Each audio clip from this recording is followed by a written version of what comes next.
আউযু বিল্লাহি মিনাশ শাইতানির রাজিম বিসমিল্লাহির রহমানির রহিম আলহামদুলিল্লাহি রাব্বিল আলামিন আসসালাতু আসসালামু আলাইকা সাইয়্যিদুল মুরসালিন ওয়া আলিহি ওয়া আসহাবিহি আজমাইন। প্রিয় ফেসবুক বন্ধুরা, আসসালামু আলাইকুম ওয়া রাহমাতুল্লাহি ওয়া বারাকাতুহু। প্রিয় বন্ধুরা, এখন আরবি মাসের রবিউল আউয়াল মাস। এই মাস হযরত মুস্তাফা সাল্লাল্লাহু আলাইহি সাল্লামকে আল্লাহ পাক দুনিয়াতে প্রেরণ করেছেন।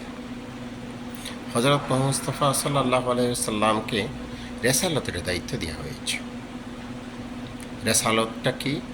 আল্লাহর এই দুনিয়ায়, আল্লাহর এই জমিনে আল্লাহর সার্বভৌমত্ব প্রতিষ্ঠা করা। এটাই হচ্ছে রেসালতের একমাত্র দায়িত্ব, যেটাকে আমরা লা ইলাহা ইল্লাল্লাহ বলে থাকি। এবং আমরা যদি লা ইলাহা ইল্লাল্লাহ মুহাম্মদ রাসূলুল্লাহ এই দুই জিনিসটাকে যদি আমরা স্বীকৃতি না দিই, তাহলে আমাদের ঈমান পরিপূর্ণ হয় না। প্রিয় বন্ধুরা, এই দুনিয়াতে আল্লাহ সৃষ্টি করেছেন এবং হযরত মুস্তাফা সাল্লাল্লাহু আলাইহি সাল্লাম আল্লাহর নবী হিসেবে, আল্লাহর রাসূল হিসেবে রিসালাতের দায়িত্ব নিয়ে আল্লাহ পাক এই দুনিয়াতে পাঠিয়েছেন ওনাকে। কিন্তু দুর্ভাগ্যের বিষয়, আজকে আমরা খুব আনন্দিত হযরত মুস্তাফা সাল্লাল্লাহু আলাইহি সাল্লাম এই মাসে আল্লাহ পাঠিয়েছেন, সেজন্য আমরা খুব উদ্বেলিত, আনন্দিত। কিন্তু এই দুনিয়াতে উনি নিজের দ্বন্দ্ব শহীদ করেছেন, নিজের রক্ত জড়িয়েছেন তাইফের ময়দানে এবং বিভিন্ন নির্যাতনের শিকার হয়েছেন। এই সত্ত্বেও উনি আল্লাহর সার্বভৌমত্ব প্রতিষ্ঠার জন্য সামান্যতম উনি দুর্বল হয়ে যায়নি, পিছিয়ে হটে যায়নি। উনি এগিয়েছেন সামনের দিকে এবং ওনার নবুয়তি পুরো জিন্দেগিতে উনি সচেষ্ট ছিলেন সে আল্লাহর সার্বভৌমত্ব প্রতিষ্ঠার সংগ্রামে। এবং উনি সর্বশেষে একটি ইসলামী রাষ্ট্র কায়েম করেছেন, যার পরিপূর্ণতা আল্লাহ দিয়েছেন। আল্লাহ বিদায় হয়ে যাওয়ার সময় যে সর্বশেষ কোরআনের আয়াত নাজিল হয়েছিল, সেখানেই বলেছিলেন, আমি তোমাদের দিনকে পরিপূর্ণ করে দিলাম। প্রিয় বন্ধুরা, যে দিনকে আল্লাহ পাক পরিপূর্ণ করে দিল হযরত মুস্তাফা সাল্লাল্লাহু আলাইহি সাল্লামের মাধ্যমে, আজকে বর্তমান সময়ে এসে সে দিনকে আমরা ছুঁড়ে ফেলে দিয়েছি।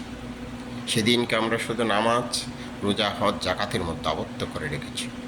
আল্লাহর শরিয়া যে ফরজ, সেদিকে আমাদের কারো ভ্রুক্ষেপ নেই, সেদিকে আমরা তাকাচ্ছি না, সে আইনকে আমরা মেনে নিচ্ছি না। এবং উদ্ধত্ত দেখাচ্ছে আমাদের মুসলমানদের ভিতরে অনেকে, বলতেছে আমি শরিয়া আইন চাই না। শুধু চাই না বলে না, বলে যে আমি শরিয়া আইনে বিশ্বাসী না। একজন মুসলমান যদি শরিয়া আইনে বিশ্বাসী না হয়, সে মুসলমান তাকে কি করে? আমার সেটা বোধগম্য নয়।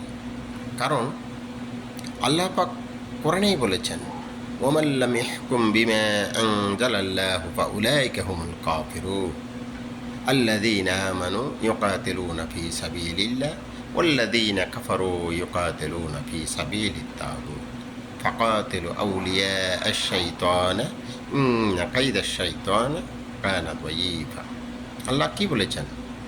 ওমান লাম ইয়াহকুম বিমা আনজালাল্লাহু ফাউলাইকা হুমুল কাফিরুন।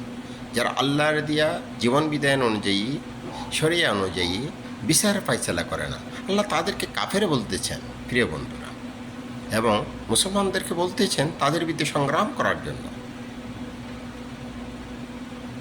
প্রিয় বন্ধুরা, আমাদের এই যারা বলতেছেন শরিয়া আইনকে যারা বিশ্বাস করে না, তারা কি কোরআনের আয়াত পড়েননি?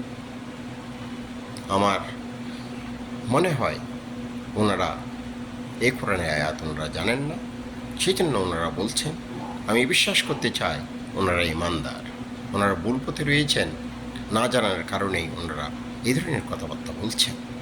প্রিয় বন্ধুরা, এই দুনিয়ার বুকে মুসলমানরা সাম্রাজ্যবাদ, সমাজতন্ত্র মেনে নিয়েছে, পুঁজিবাদ মেনে নিয়েছে, ধর্মনিরপেক্ষতাবাদ মেনে নিয়েছে, এইভাবে অসংখ্য মানব রচিত মতবাদকে মেনে নিয়েছে। কিন্তু ইসলামকে, ইসলামের জীবন বিধানকে মেনে নিতে তাদের কেন জানি কষ্ট হয়, আমার বোধগম্য নয়। কিন্তু এই দুনিয়াকে যদি শান্তির নগর বানাতে চায়, আমাদের বাংলাদেশের ভূখণ্ডকে যদি সাম্য, মানবিক মর্যাদার বাংলাদেশ বানাতে চায়, তাহলে ইসলামের কোনো বিকল্প নেই। এবং আল্লাহ পাক কোরআনে যেটা বলেছেন, লাকাদ কানা লাকুম ফি রাসূলিল্লাহি উসওয়াতুল হাসানা, তোমাদের জন্য রাসূল ইসলামের জীবনেই রয়েছে উত্তম আদর্শ। এবং সে আদর্শের দিকে যদি মুসলমানরা ফিরে না আসি, তাহলে আমরা স্বপ্নের ফানুষে আমরা বাঁচতে থাকব। আমাদের শাসকরা আমাদেরকে গল্প শোনাবে, শান্তির বুলি আমাদের সামনে মূলা হয়ে ঝুলিয়ে রাখবে, আমাদের সাম্যের কথা বলবে। কিন্তু ইসলাম প্রতিষ্ঠা ছাড়া দুনিয়াতে কোনো সাম্য প্রতিষ্ঠা সম্ভব নয়। কারণ হযরত মুস্তাফা সাল্লাল্লাহু আলাইহি ওয়াসাল্লাম দুনিয়াতে আসার আগেই আমরা যে আইএমএ জাহেলিয়াত দেখেছি, সেটার একমাত্র কারণ আল্লাহর শাসন না থাকার কারণে। আল্লাহর শাসনে এবং হযরত মুস্তাফা সাল্লাল্লাহু আলাইহি ওয়াসাল্লামের রিসালাতের কারণে সে আইএমএ জাহেলিয়াত দূর হয়েছিল। শরিয়া আইন দিয়ে সাম্য মানবিক মর্যাদা ফিরিয়ে দিয়েছিল হযরত মুস্তাফা সাল্লাল্লাহু আলাইহি ওয়াসাল্লাম। সুতরাং আজকের জমিনেও যদি আমরা শান্তি চাই, তাহলে হযরত মুস্তাফা সাল্লাল্লাহু আলাইহি ইসলামের আনিত জীবন আদর্শের দিকেই আমাদেরকে ফিরে যেতে হবে। এবং এই রবিউল আউয়াল মাসে সেটাই আমরা প্রত্যাশা করি। আমরা মনে করি মুসলমানরাই শরিয়া আইন প্রতিষ্ঠার সংগ্রামে নিজেদেরকে সশস্ত্র রাখবেন এবং আল্লাহর বইয়ে বিত হয়ে আল্লাহর দুনিয়ায় আল্লাহর আইন প্রতিষ্ঠার সংগ্রামে নিজেদের সর্বাত্মক প্রচেষ্টা চালাবেন, সেটাই আশা রাখি। আসসালামু আলাইকুম ওয়া রাহমাতুল্লাহি ওয়া বারাকাতুহু।